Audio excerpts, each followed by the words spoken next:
이제 올해 그 정신 분석을 이렇게 다시 이제 관심 가지고 보게 되면서 그 대상 관계 이론이라는, 그러니까 프로이트 정신 분석이 있고 그리고 그 이후에 이제 그 정신 분석학이 이렇게 쭉 발전을 해왔어요. 그러니까 우리 보통 이제 프로이트 정신 분석하면 프로이트 생각하는데, 프로이트가 처음 생각했던 거과는 좀 다르게, 그러니까 프로이트는 인간의 충동, 어떤 성적인 욕망, 이제 그것이 억압이 되어 있어가지고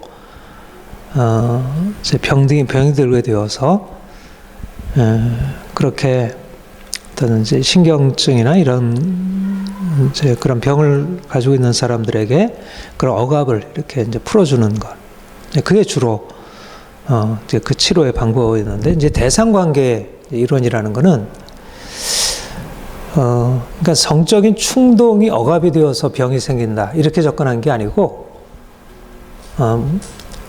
그 아주 어린, 우리가 기억하지 못하는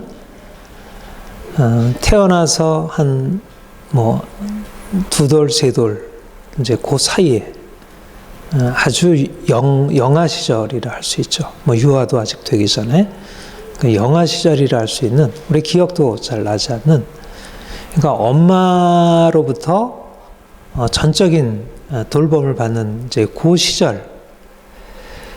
시절에 겪은 안 좋은 양육의 경험이, 그것이 나중에 삶을 살아가는 데 있어서 어떤 성격적인 장애를 가져오고, 그러니까 그 시절에, 그러니까 기본적으로 이제 정신분석이 가지고 있는 것은 어려서 이제 삶을 위한 기본이 형성된다. 그건 이제 같은데, 프로이트가 생각했던 것은 어려서의 성적인 어떤 경험, 충격적인 경험이 나중에 신경증의 원인이 된다. 이제 이걸 좀 초점을 맞췄다면, 이제 대상관계 이론은 단지 성적인 경험의 문제가 아니고 어려서 엄마와 형성한 이제 그 관계 속에서 그 좋은 사랑으로 이렇게 따뜻하게 양육을 받지 못하면 그 성격적으로 충분히 이제 이렇게 제대로 그 안에 있는 잠재력이 제대로 발현되지 못하면서 이제 장애가 된다는 것이에요. 그래서 뭐 우울한다든가 또 두려워한다든가 또 뭐 분노를 갖는다든가 이러한 어떤 정서적인 장애들이 주로 그 아주 영아 시절의 경험과 아주 밀접하게, 그러니까 영아 때 이제 엄마가 뭐 삶이 이제 너무 힘들었다든가 삶에 큰 문제가 있었다든가 성격적인 장애가 있었다든가 그러면 아이들을 돌아보는데 전적으로, 근데 사실 아이가 태어나면 얼마나 예쁘고 사랑스러워요. 그래서 아이들에게 모든 걸 다 쏟아 부을 것 같은데, 근데 그 부모 자신에 있는 약함이 이렇게 장애물이 되어서 아이들을 위해서 그 따뜻한 사랑을 주지 못하니까 아이들이 받을 것을 받지 못함으로 인생이 제대로 잘 풀리지 못하게 된다.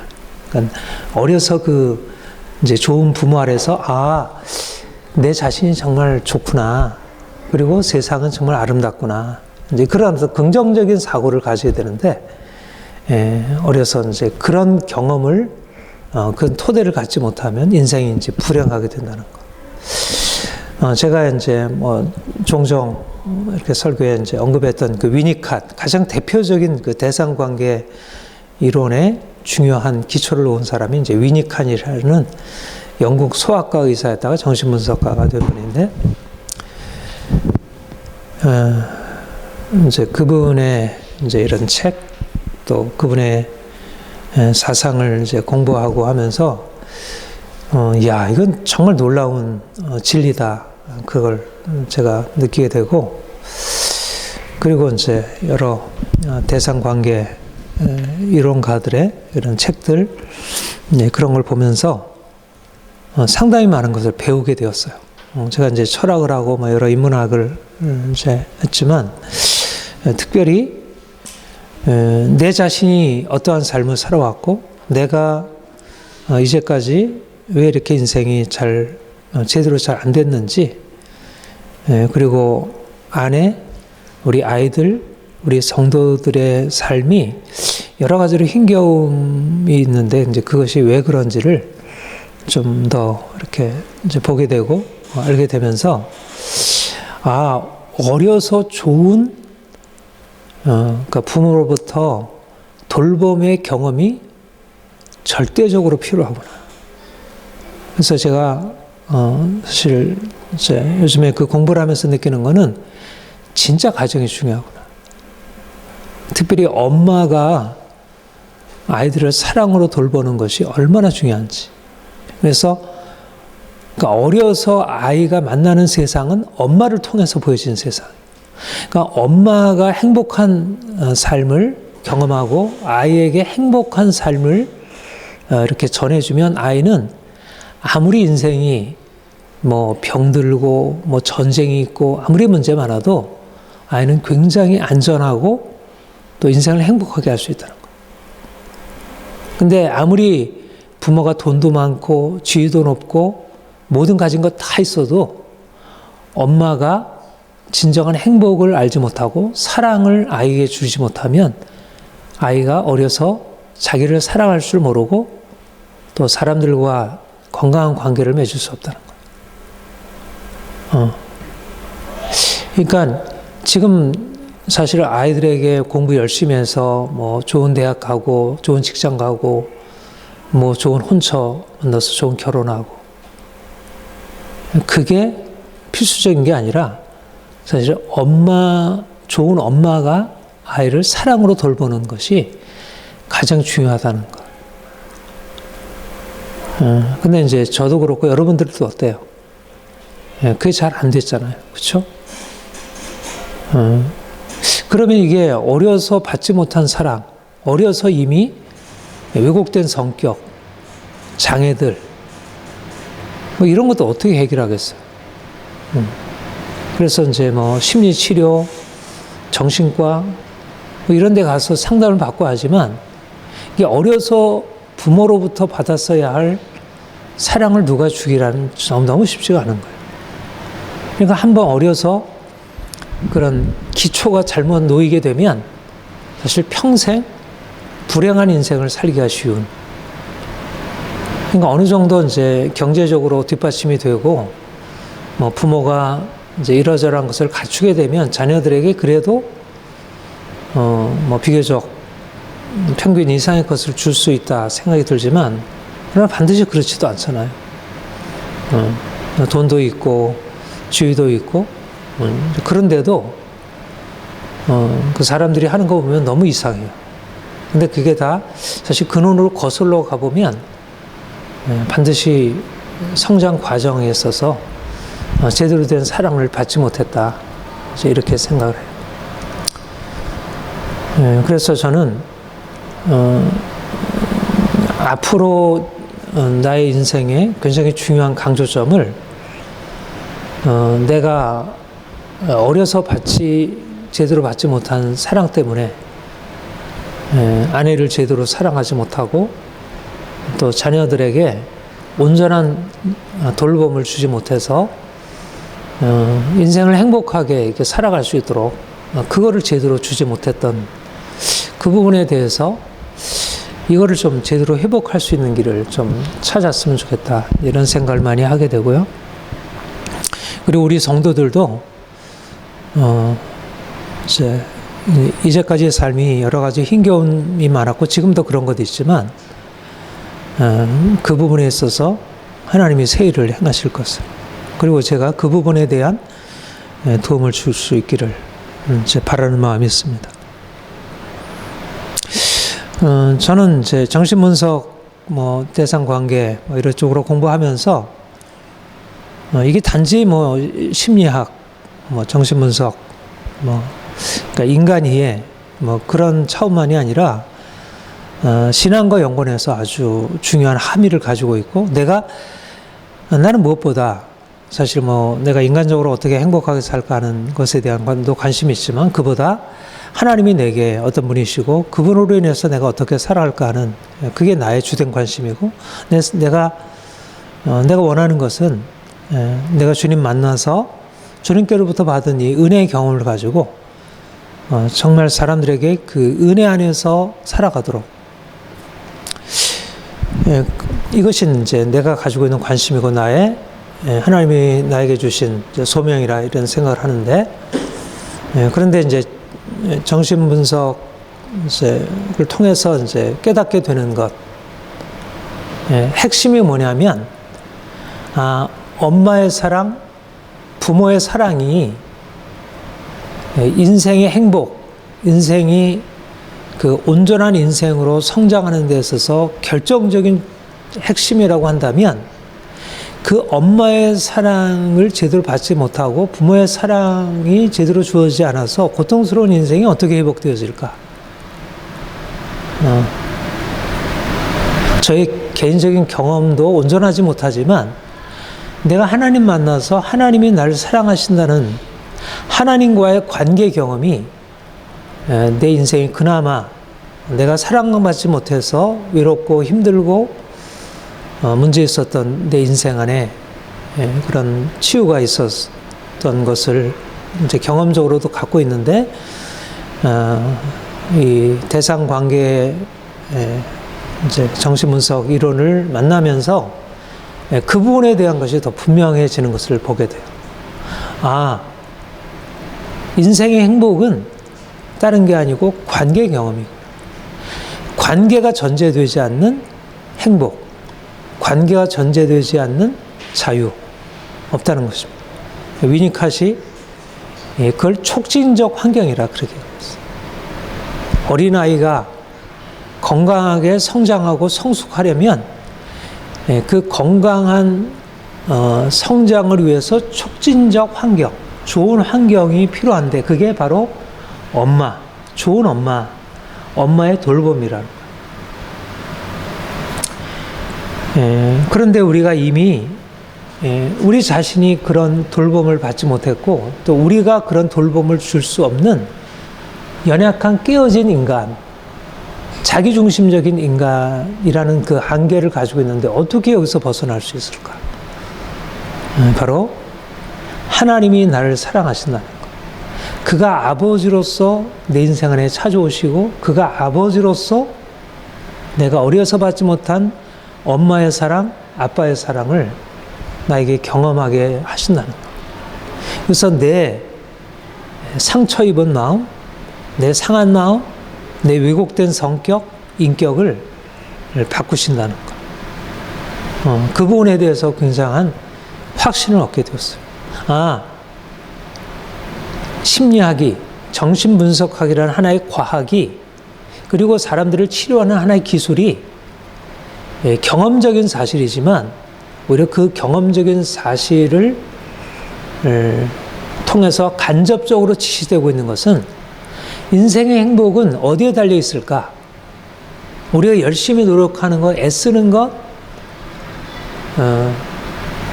그것에 달려 있는 게 아니라 하나님이 우리 인생 안에 엄마처럼 아빠처럼 우리를 위한 촉진적 환경이 되어주시는 것. 말하자면 우리가 인생이 왜 이렇게 불행할까? 왜 이렇게 고통스럽고 왜 이렇게 노력하고 하는데도 제대로 된 결실이 없을까? 말하자면 식물이 성장하려면 좋은 환경이 있어야 되잖아요. 따뜻한 햇빛이 있어야 되고 공기가 있어야 되고 바람이 있어야 되고 토양이 있어야 되고 이게 환경이 있어야 되잖아요. 그렇죠? 환경이 없이는 아무리 좋은 식물이라 하더라도 그게 잘 자라서 열매를 맺고 꽃을 피울 수가 없어요. 말하자면 우리가 하나님이 우리에게 주신 잠재력이 정말 무궁무진한 거예요. 근데 우리가 왜 잠재력을 펼쳐낼 수 없을까? 환경이 너무 메말라 있는 거죠. 사랑이라는 이 환경이 없는 거예요. 사랑을 받지 못하고 그래서 마치 어린아이가 그 안에 엄청난 잠재력을 가지고 있지만 마치 엄마가 무슨 사고로 죽었다든가, 갑자기 엄마가 병이 들었다든가, 이랬을 때 아이는 그 생명이 건강하게 육성될 수 있는 그런 환경을 잃어버림으로 그 안에 잠재되어 있는 그런 가능성들이 꼽히지 못하고 그래서 고통스러운 삶을 살아가게 되는 것처럼 사실 우리가 하나님이 우리의 아버지시고 그가 우리의 공급자이시고 그가 우리를 위하여 모든 것을 베푸시는데 우리가 그분의 사랑의 음성을 듣지 못하고 그분의 사랑으로 우리에게 공급하시는 그거를 받지 못함으로 우리는 그 좋은 아버지가 있음에도 불구하고 그 좋은 아버지가 우리를 위한 도움이 되지 못하는 거예요. 그러니까 먹을 걸 먹지 못하고 추운데도 옷을 입지 못하고 더운데도 씻지 못하고 우리가 오늘 본문 아주 좋은 가정에 아버지, 엄마, 그리고 큰아들, 작은아들 그리고 뭐 아주 부유한 가정이었던 것 같아요. 그래서 많은 품꾼들, 많은 하인들, 남녀, 뭐 시종들, 시녀들이 있는 그런 가정에 그 둘째 아들이 뭐 여기 경위는 안 나와 있고 뭐 예수님은 뭐 비유로 말씀하시는 거니까 어떤 이유든지 나는 아버지를 떠나서 좀 내 인생을 살아보겠어. 그러니까 뭐 이 둘째 아들의 생각은 어떠한 것이었을까요? 일단 분명한 것은 뭐냐면 아버지가 내게 뭐 어려서부터 여러 가지 많은 것을 주었지만 이제는 내가 클 만큼 컸고 내가 생각할 줄 알고 내 인생에 꿈이 있고 내가 인생을 좀 자유롭게 멋지게 살고 싶은데 아버지 밑에 있으면 내 인생이 제대로 꽃을 필 것 같지 않아. 그래서 아버지를 떠나야 내 인생을 제대로 행복하고 자유롭게 살아갈 수 있다는 그런 생각을 갖게 되고 아버지를 떠나 멀리 타국으로 아버지께 일찍 재산을 분배받아서 떠나게 됩니다. 그러니까 이 아들의 생각은 떠나는 이 아들의 가장 중요한 생각은 뭐냐면 아버지의 관계라고 하는 것은 자기 인생에 있어서 하나의 배경은 되었지만 이제까지 배경은 되었지만 더 이상 그거는 자신과 상관없고 아버지는 오히려 불편하고 아버지는 나를 간섭하는 존재이고 내가 아버지 옆에 있으면 내 인생의 진정한 행복과 자유라고 하는 것이 없고 아버지를 떠나서 내가 원하는 걸 마음껏 펼쳐낼 수 있는 마음껏 돈도 쓰고 마음껏 춤도 추고 술도 마시고 친구들도 사귀고 온갖 집에서 답답하게 있었던 그 모든 것을 벗어나서 내 인생을 마음껏 펼쳐버리라. 충분히 가져볼 만한 그런 생각일 수 있겠죠. 그래서 떠나서 실제적으로 그런 삶을 시작하게 됐습니다. 그러니까 이 아들에게는 아버지와의 관계, 아버지가 나를 사랑하고 내가 아버지의 말씀을 듣고 아버지가 나를 이끌어 가시는 삶이라고 하는 것은 굉장히 부차적인 것이고 내 자신이 가지고 있는 생각, 나만의 고유한 생각을 쫓아가리라. 오늘날로 보자면 별로 큰 문제가 되지 않을. 근데 사실은 예수님 당시에는 이런 아들은 용납되기가 좀 어려웠겠죠. 그런데 그가 아버지를 떠나서 처음에 생각은 대단한 인생이 펼쳐지리라 생각을 했는데 사실은 원래 그렇잖아요. 원래 뭔가 환상을 품고 나갈 때는 대단할 것 같지만 막상 현실이라는 걸 부딪히게 되면 얼마나 이게 현실이 자신의 생각과 꿈과 다른지. 그래서 아버지께 물려받은 그 유산을 가지고 처음에는 마음껏 돈을 뿌리고 친구들 새기고 뭐 온갖 친구들이 다 모여서 좋아하고 함께 즐거워했지만 그러나 돈은 다 떨어지고 가난하게 되면서 친구들은 다 떠나고 이제 그 마음껏 쓰고 그 좋아하고 즐기던 그 인생은 고사하고 단짝 끼니가 지금 한 끼를 걱정해야 할 상황이 되었고 그래서 결국 선택하게 된 것이 이제 돼지 치는 돼지치기로 그런데 마침 또 흉년까지 들어가지고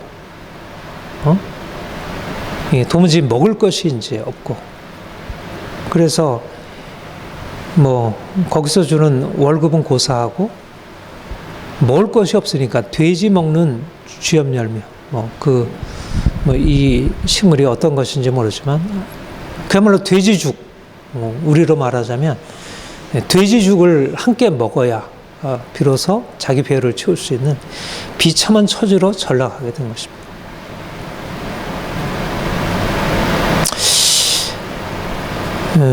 저는 이런 둘째 아들이 아버지를 떠나서 처하게 된 이 상황 이것이 무엇을 의미할까? 사실 이제 오늘날 많은 사람들이 가장 추구하는 가치가 뭐죠? 자유라 생각을 해요. 자유. 인생을 자유롭게 살아가는 것. 그러니까 우리 뭐 동양 문화, 우리 한국의 문화는 원래 이제 대가족, 가족 중심주의고 아빠, 엄마, 뭐 그 위에 할머니, 할아버지. 그러니까 가족이 사실은 굉장히 중요한 삶의 중심이었잖아요. 근데 이제 우리 서양 문화가 들어오면서 오히려 그런 가족과의 관계보다 점점 자기 자신의 개인의 삶, 자유가 더 강조가 되는. 사실 이제 서구 문화가 가지고 있는 특징은 전형적으로 이제 관계 중심이기보다는 개인의 자기 자유를 추구하는 그런 삶으로 나아가게 돼요. 뭐 그걸 부정적으로만 볼 수 없겠죠. 그런데 영적으로 보자면, 신앙적으로 보자면 이것이 사실 심각한 문제를 야기하고 있음을 보게 됩니다. 사람들이 점점 내가 원하는, 내가 생각할 때 옳은 것을 추구하면서 이전에 하나님이 우리 인생을 다스리고 주관하신다는 것에 대해서 너무 당연하게 받아들이고 살았는데 이제 그것을 떠나서 내가 원하는 인생, 더 이상 아버지가 내 인생을 끌어가고 내가 그 아버지의 말씀에 순종하고 하는 것은 인생을 부자유하게 하고 억압하는, 그러니까 사실 오이디푸스 컴플렉스, 정신분석학의 가장 중요한 통찰, 또 그것이 가지고 있는 가장 중요한 강조가 뭐냐면 인생을 보다 자유롭게 아버지에 의해서 주어진 인생이 아니라 내가 선택하는 인생으로 살아가도록. 그래서 사실 그것이 굉장히 많은 자유함을 주고 상당히 많은 긍정적인 변화를 주었다 할 수 있어요. 그런데 어때요, 여러분? 오늘날 그렇게 해서 자유롭게 된 많은 청년들이 어떠한 삶을 살아가죠? 인생이 행복한가요? 네. 제가 어제 이제 가족에 관한 뭐 힐빌리의 노래라는 최근에 나온 넷플릭스 영화를 이제 이렇게 가족에 관한 영화에서 제가 잠깐 봤는데, 뭐 이제 거기서 뭐 그 주제는 주로 가족 사랑과 연관되어 있는 주제이긴 했지만 그 다루는 내용은 이제 미국의 아무튼 오늘날의 그 사람들의 삶의 모습을 보여줘요. 그러니까 너무 불행한 거예요. 돈은 있고 그렇지만 결국 그 자유라고 하는 것이 술, 마약, 섹스, 그러니까 인생을 이렇게 건강하게 세우기보다도 너무 깨뜨리고 파괴하는, 전에 있었던 그 아름다운 부모 자녀 간의 아름다운 사랑과 그 안에서 울타리에서 보호받는 것은 깨지고, 말하자면 여기 나와 있는 탕자와 같이 사람들이 다 깨어진, 그러니까 그 주인공의 엄마가 어려서 아빠로부터 엄마로부터 제대로 된 사랑을 받지 못하고 그 고통스러운 성장 과정을 겪고 결국 그가 엄마가 되었지만 헤로인 중독이 되어서 아이를 제대로 양육하지 못하고 그 고통스러운 과정을 보여주는 거예요. 말하자면 오늘날 미국 보면 어때요? 미국 보면 우리가 굉장히 자유로운 나라이지만 여기에 있는 탕자와 같이 너무 고통스러운 부모를 잃어버려서 그 안정을 잃어버리고 내 인생을 어떻게 주체할 수 없는 그런 고통스러운 인생을 살아가는 걸 보고 요즘에 영화나 드라마 이게 다 그렇잖아요. 우리 얼마 전에 히트한 기생충 요즘에 저는 안 보지만 펜트하우스 이런 드라마 이런 것들이 말하자면 사람들이 돈은 있고 자유는 있고 하지만 그 자유를 통해서 다 깨져. 무엇이 부족한가? 사랑의 관계가 깨어져 있는 거죠. 부모님의 안정적인 사랑이 억압적인 것을 바뀌어지면서 아이들이 부모의 억압으로부터 벗어나서 자유롭게 된다고 했는데 결국 고아처럼 전락하거든요. 그래서 여기서 쥐업 열매로 겨우 안식을 얻어야 할 그런 사정이 된 둘째 아들과 같이 인생이 너무 처참하게 바뀌어집니다.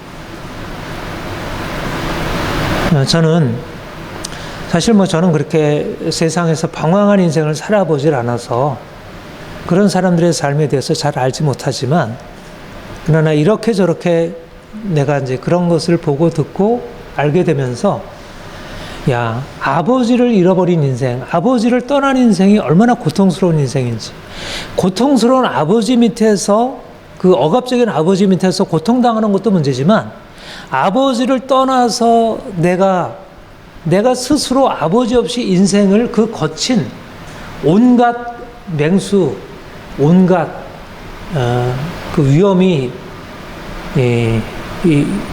이렇게 우리를 공격할 수 있는 그런 상황에 내던지지 인생이 얼마나 고통스러운 것인지.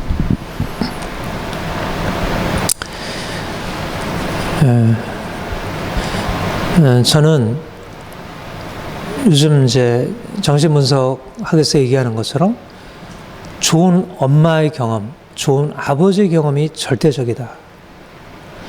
영적으로 보자면 하나님 아버지를 떠나서 인생에 행복할 수 있다는 것은 오늘날 이 세상이 사탄이 사람들에게 심어준 환상적인 거짓말이라는 것입니다.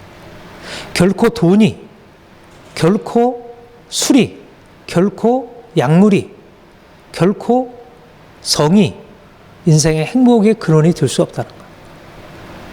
사랑이 없는, 우리를 무조건적으로 사랑해주는 엄마 아빠가 우리 안에 존재하지 않는 한 이미 깨어진 그 마음을 다른 것으로 담아낼 수 없다는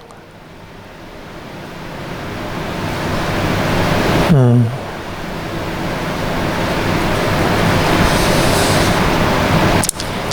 아들이 공경에 처해서 비로소 자기가 이제까지 살아온 인생을 비로소 보게 되죠. 인생이 잘 풀릴 때는 자기가 무엇을 향해서 어떠한 어리석음을 지금 범하고 있는지를 모르지만 인생이 저 밑바닥으로 떨어질 때라야 비로소 그 환상이 환상이라는 사실을 발견하게 됩니다.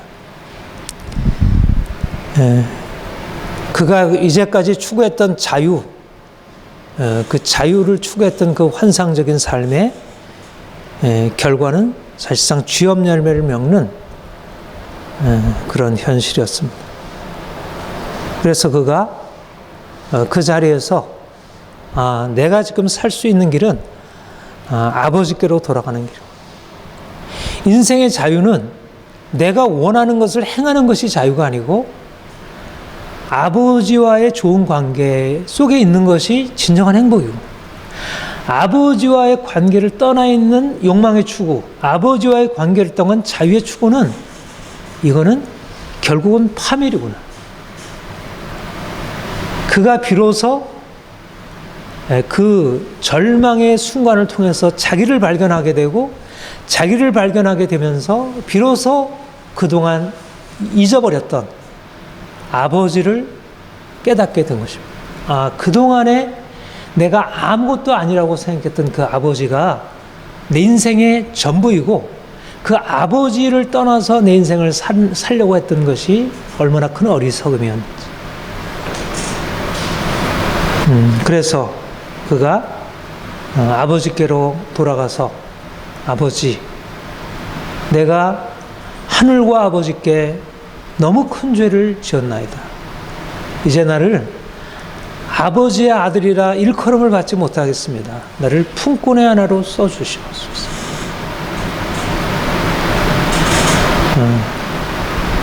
그렇게 작정하고 가서 아버지를 만나게 되죠. 아버지가 집을 떠나서 그가 당해야 할 고통과 절망, 그 비참한 처지를 알기 때문에 기다리던 그 아버지가, 그가 멀리서 오는 것을 보고 달려가서 안고, 목을 끌어안고 입을 맞추고, 그에게 좋은 옷을 입히고 살찐 송아지를 잡아서 잔치를 벌였습니다. 내 아들은 죽었다가 다시 살아났으며 내가 잃었다가 다시 오른다. 사실 그 아들은 아버지께 진짜 돌아올 수 없는, 과연 아버지가 나를 받아주실까? 내가 이렇게 악한 일을 하고 아버지를 배반하고 떠났는데 나를 받아주실까? 그래서 나를 품꾼의 하나로라도 써주시기만 해도 감지덕지하겠다. 그런데 아버지는 전혀 생각이 달랐던 것이, 그가 생각하고 있던 아버지가 아니었던 것이, 그 무서운 아버지가 아니었고, 그 엄격한 아버지가 아니었고, 그 아버지는 그 아들의 약함과 그 문제를 아시고, 너는 내 아들이다. 너는 떠나기 전이나 이렇게 떠난 이후에 이 실패하고 돌아온 이때나 변함없는 내 아들이다. 오히려 내가 잃었다가 다시 찾았기 때문에 너는 너무나도 귀하다.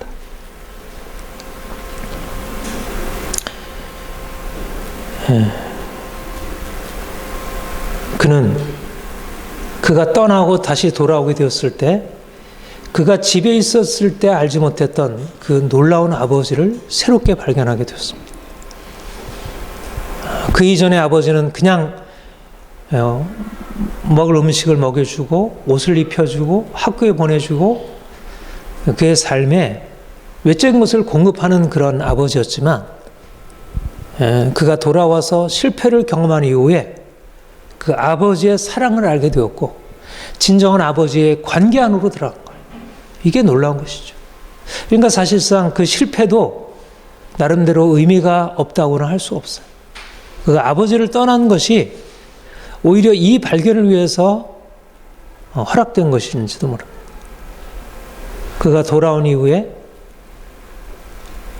아버지가 얼마나 놀라운 분인지, 얼마나 그분이 자기를 사랑하시는지, 그것을 발견하게 되었습니다. 내가 누구인지를 어떻게 발견할 수 있을까요?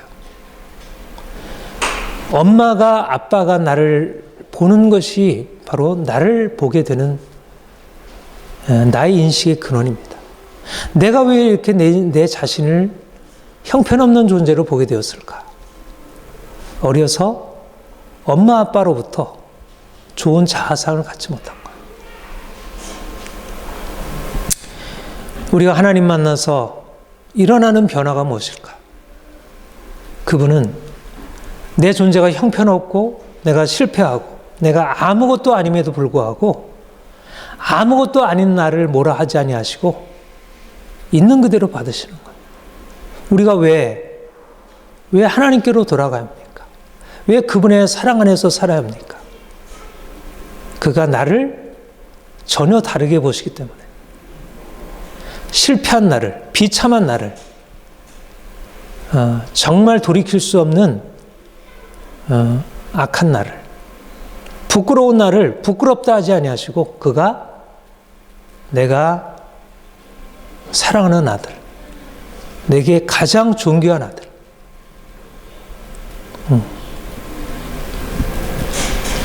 내가 누구인지를 그분이 그 엄청난 그 완벽하신 그분이 그 형편한 품꾼의 하나로 써주기만 해도 감지덕지할 나를 존귀한 그의 사랑받는 아들로 받으신다는 것입니다. 하나님의 이러한 아버지의 무조건적인 수용, 그분의 수용 속에서 우리 자신을 수용할 수 있게 됩니다. 우리의 지난 날을 보면 우리가 드러나게 이렇게 탕자처럼 살아온 인생은 아니라 할지라도 그야말로 허비한 인생, 내어놓을 곳이 없는 인생, 왜 나는 이런 인생을 살아왔을까 하는 그런 인생을 살아왔습니다. 지난 1년도 우리가 그렇게 온전하게 자랑할 수 없는 그런 시간을 보내기도 했습니다. 그런데 너무나 귀한 것은 우리 하나님 아버지가 우리를 우리가 아는 방식으로서가 아니라, 세상이 우리를 보는 방식으로서가 아니라 전혀 다르게 보시고 우리에게 전혀 다르게 말씀하시는 것입니다. 우리는 좀 더 주님과의 깊은 관계, 하나님과의 깊은 관계 안으로 들어가야 할 것입니다. 그가 우리를 위하여 얼마나 놀라운 것을 예비해 놓으셨는지, 비참한 나를 위하여 좋은 옷을 입히고 살찐 송아지를 잡고 잔치를 벌이면서 모든 좋은 것으로 채우시기를 원하시는 그 아버지, 그분의 사랑 안에서 우리가 살아가는 것입니다. 이제까지 우리의 모든 실패, 우리의 모든 잘못, 그 모든 것은 아버지의 사랑으로 인해서 완전히 바뀌어지고 우리 인생을 위하여 하나님이 예비해 놓으신 놀라운 것이 예비되어 있다 믿습니다. 우리 주위에 탕자와 같이 아버지를 잃고 자유를 추구하지만 자유가 아닌 고통과 절망과 신음 가운데 살아가는 사람들이 너무 많이 있는 것을 봅니다. 하나님이 우리를, 탕자된 우리를